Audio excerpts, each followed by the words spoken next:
Bom, gente, eu vou finalizar o meu plantio de melão amarelo, né? Finalizar que eu digo, na verdade eu vou colher o primeiro fruto, mas tem mais fruto pronto. Então, quando estava com 42 dias, eu fiz um vídeo, ainda os melão estava meio esverdeado ainda. Agora está amarelo, bonitinho, e vou mostrar a sequência. Agora eu vou falar também tudo que foi feito para chegar até esse nível. Bom, a variedade que eu estou plantando seria esse melão aqui, ó. Melão híbrido Calábria. Eu comprei de saquinho de semente, né? Não é propaganda, mas é da marca Isla. E foi muito bem, foi muito bem. Peguei uns contratempos de tempo de 40 graus de sol. Por exemplo, as melancia, depois eu vou mostrar, mas assim, não nesse vídeo, né? No próximo vídeo. Elas sofreram muito com o calor de 40 graus. O melão, ela é mais resistente, tem os ramos, né, mais grosso. A própria folhagem dele é uma folhagem mais resistente também. E suportou, posso dizer, relativamente bem, não chegou a prejudicar, né? Então vou mostrar aqui. Bom, primeiramente, deixa eu mostrar como é que ficou, né? Ó, agora tá com coloração bem amarelinho, ó. Esse já tá bom. Esse daqui, 2, 3 dias, esse dois tá pronto. Aquele tá pronto. Ó, tem um enorme aqui, esse está pronto, aquele também está pronto, esse ainda está mais esverdeado, esse ainda está bem verde. Ó, esse está pronto, ainda obviamente isso aqui está crescendo, aquilo é mais 2, 3 dias, aqui também é 2, 3 dias. Para lá, na outra fileira, dá para enxergar um pouquinho os amarelos, eu tenho um pouquinho mais, foi plantado junto, mas está um pouquinho atrasado. Hoje, exatamente, ela está com 63 dias da semeadura, não da germinação, da semeadura. Segundo o fornecedor da semente, diz que o prazo é de 80 a 90 dias para fazer a colheita. Só que quando entra esses tempos muito quentes, né, ela antecipa. Então, por exemplo, né, vou dar um exemplo. Vamos supor que tivesse uma região mais fria, com certeza chega a ultrapassar esses 80 ou 90 dias, às vezes vai para 100, cento e tantos dias, né? Nesse caso, antecipou.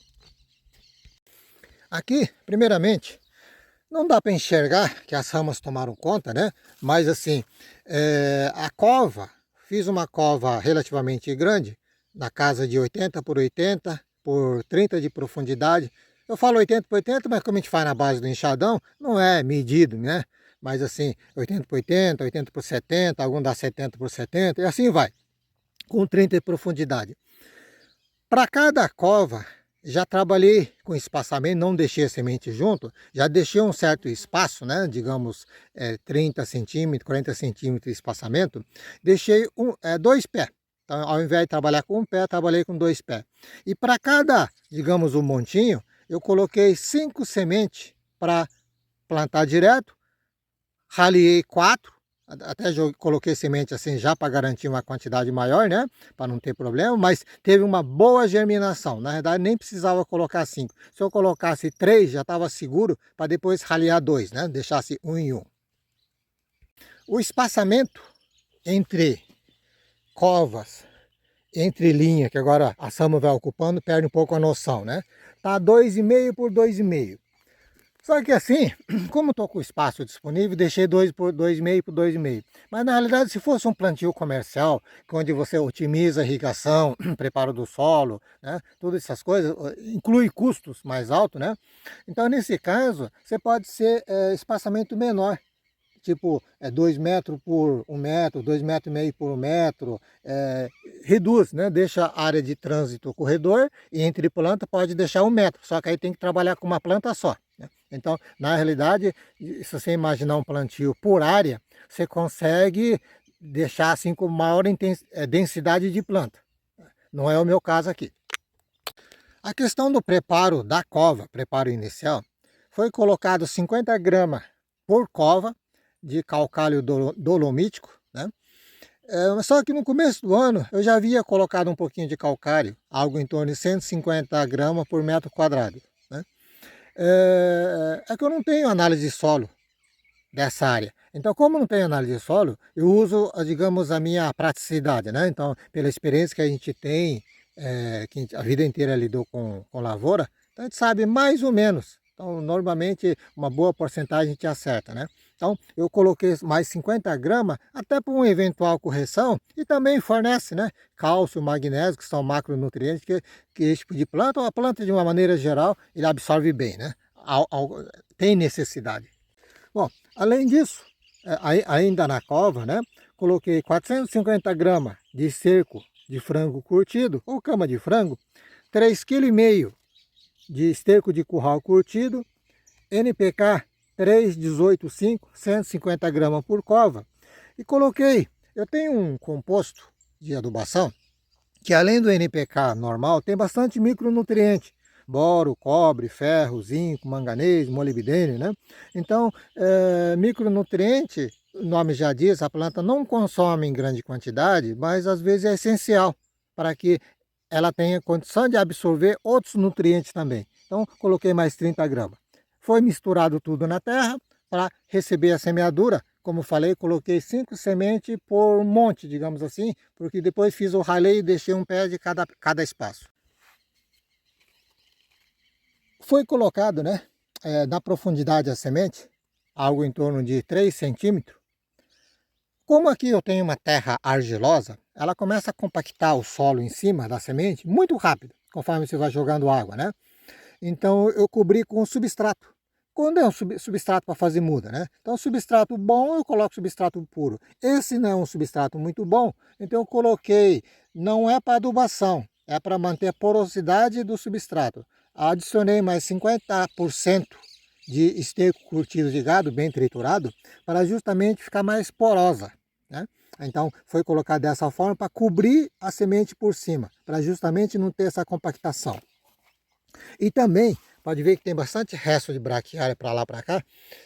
Eu tenho umas moitas de braquiária plantadas estrategicamente para me aproveitar. Eu roço com a roçadeira e deixo, e nesses momentos eu utilizo. Então a palhada da braquiária, eu fiz a cobertura morta em cima da cova. Em cima da cova e um pouquinho mais. E depois, quando o fruto começou a desenvolver, eu ajudei cobrindo um pouquinho também, para reforçar a sombra, que o sol estava muito forte, 40 graus. Ela germinou com 5 dias, bem uniforme, a germinação foi bonita, né?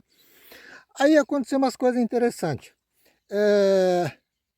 Na realidade, quando você mistura essas adubação, pessoal que planta comercialmente, normalmente tem microtrator ou aquelas rotativas que incorpora bem no solo todo esse nutriente que foi colocado. Só que a gente mistura na base da enxada e enxadão.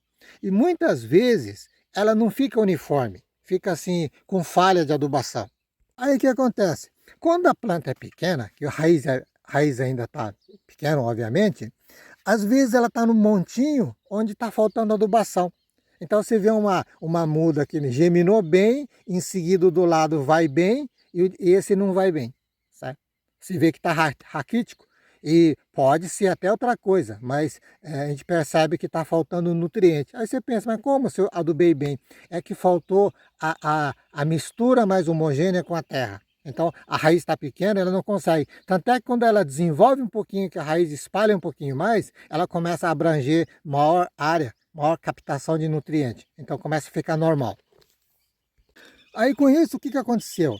Eu tive que fazer uma adubação em cobertura 13 dias após a germinação. Não é para... Na verdade, seria específico para essas mudinhas que estavam com dificuldade de crescer por questão de mistura mal feita da terra. Então, nessas plantinhas especial, eu comecei, para não jogar NPK, eu coloquei esterco curtido ao redor. Só que o esterco, a planta começa a absorver algo em torno, absorver mais integralmente, né? Algo em torno de 20 dias, porque o esterco ele tem que mineralizar primeiro para depois a planta aproveitar. E o ciclo da produção é rápido, né? Então pode ver que deu com 63 dias. Então você não pode ficar esperando muito tempo. Eu vi que não estava tendo reação, justamente por esse motivo. Então eu entrei com o NPK, na realidade, específico para muda que estava raquítico.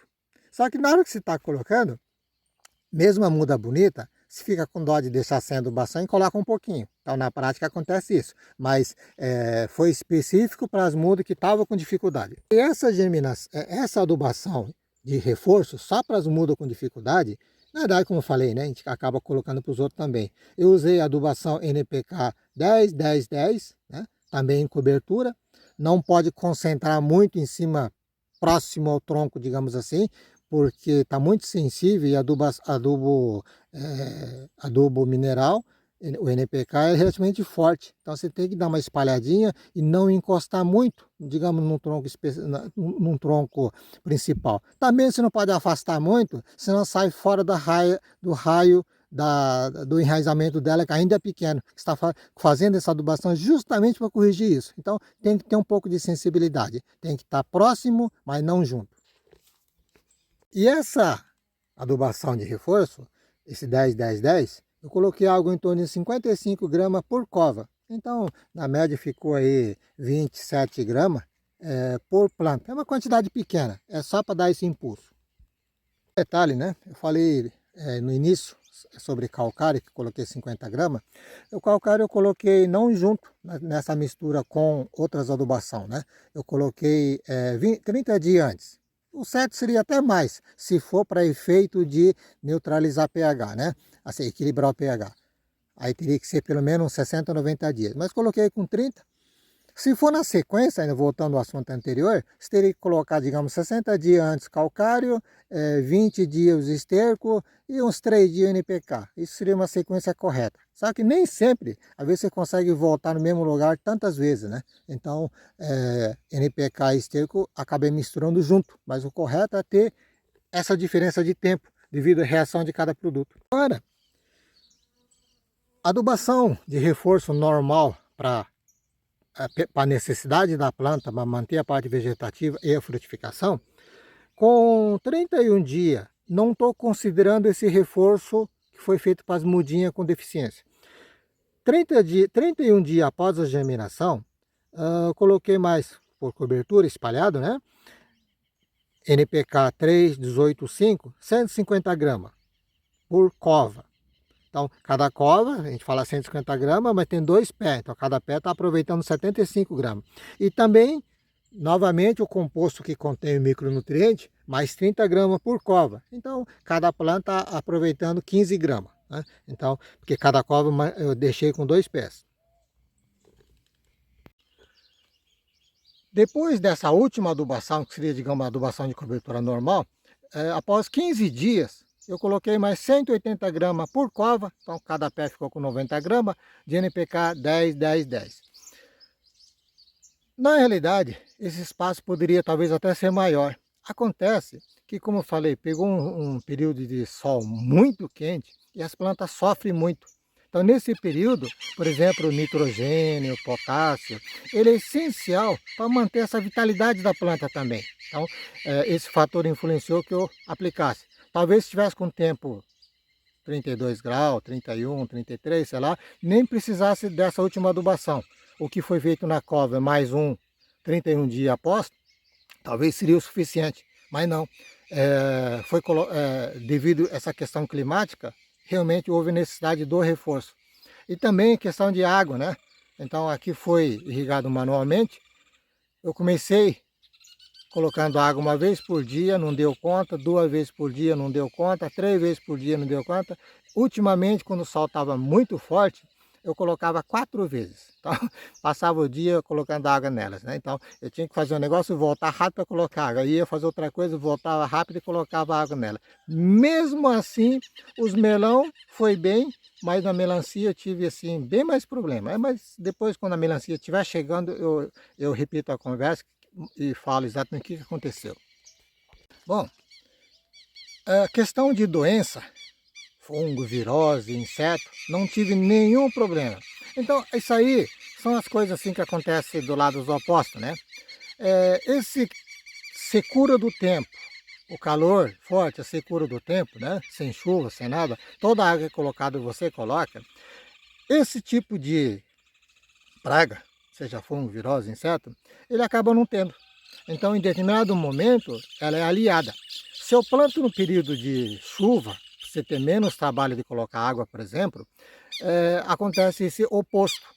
Provavelmente posso ter problema de fungo, de virose, problema de inseto, né? Então, são os lados opostos que em determinado momento se aproveita esse potencial que a natureza oferece para plantar determinadas culturas, para você sair fora de, digamos, de muitos tratos, muitos manejos. Bom, tem mais, eu vou tirar na sequência alguns melão, mas esse eu vou tirar como exemplo, para acabar de mostrar, né? Ela está com coloração amarela bem firme, o ramo, a tala que entra, né? Digamos, o pescoço da fruta já está ficando levemente amarelada, né? Então está terminando o ciclo. E na base da coloração, vai ficar um amarelo bem intenso. O pessoal que manda comercialmente, os grandes centros, mercado consumidor, eles colhem com um pouco mais de antecedência e muitas vezes o fruto não chega com sabor. Eu mesmo já cansei de comprar melão, na maioria das vezes ele não está muito com um paladar muito bom. Mas esse aqui eu esperei amadurecer justamente para ter o prazer de colher um fruto maduro no solo, né? Ó,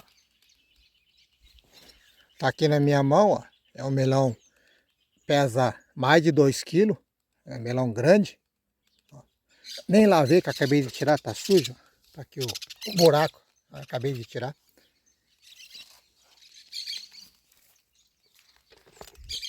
Pronto, partiu o melão. Então é assim, ó, é um tamanho grande, deve ter uns 2,5 kg, eu acho. Depois que parte, a gente observa assim, tá vendo a coloração? Tem essa parte, às vezes compra melão, tá tudo assim, até aqui. Conforme ela vai amadurecendo, ela vai pegando essa cor, digamos, mais, como é que eu posso chamar isso aqui? Esse mel, né? Essa cor mais amareladinha, né? Esse cor mais escurinho, ele começa a pegar esse cor aqui, ó. Esse aqui tá no ponto, ó. Tá vendo? Fica com essa aparência de suculência, ó. Eu não sei se dá para ver direitinho.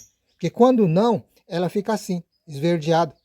Então aquele que se come tá duro e não tem sabor nenhum. Tirei uma fatia, dá para ter uma ideia melhor, ó. Ó, fica assim bem suculento. Deixa eu provar.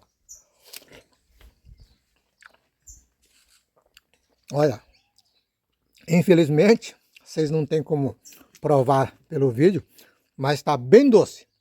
Está no momento certo de colher. Pelo menos naqueles que eu falei que estava bom, ó. Aqui dá para ver visualmente o amadurecimento do melão, ó.